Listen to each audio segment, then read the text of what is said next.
Vice President Kamala Harris's running mate Tim Walz is being accused of misrepresenting his military service. Walz served for 24 years in the Minnesota National Guard, but his opponent, Vance, says he inflated his record. Walz did say on camera that I carried a gun in a war. Well, which war did you carry a gun in? Because you apparently never went to a war zone. That is a totally reasonable question to ask, and I think the evidence at this point is overwhelming that he lied about serving in a combat zone. By the way, I served in a combat zone. I answered the call. Walz was deployed in 2003 and 2004 during Operation Enduring Freedom, but never went to Iraq or Afghanistan. He took part in support missions in Europe, including Italy.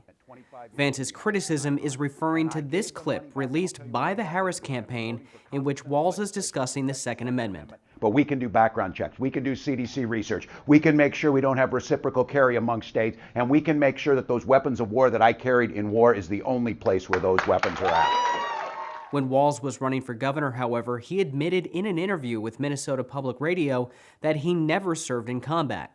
At the time, fellow veterans criticized the fact that he said he served overseas without clarifying where.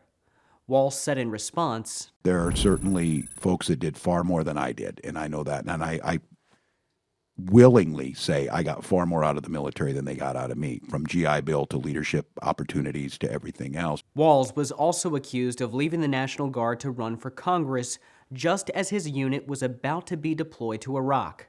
Although reporting from Politico indicates he made decisions about his campaign before the deployment was made official. The Politico report says Walz filed paperwork for his congressional run in February 2005, about a month before reports emerged that the Minnesota National Guard might be deployed.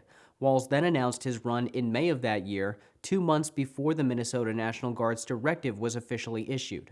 Republican Congressman Peter Mayer posted on X, "I think Walz played fast and loose with his military bio to stay above water as his congressional district drifted right. He let audiences paint in their minds a deceptive picture.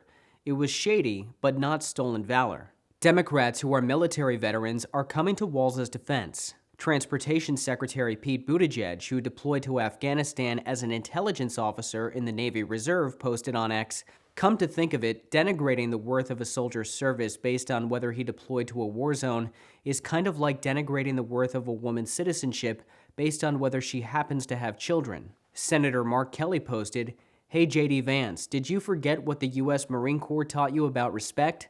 Don't become Donald Trump. He calls veterans suckers and losers, and that is beneath those of us who have actually served."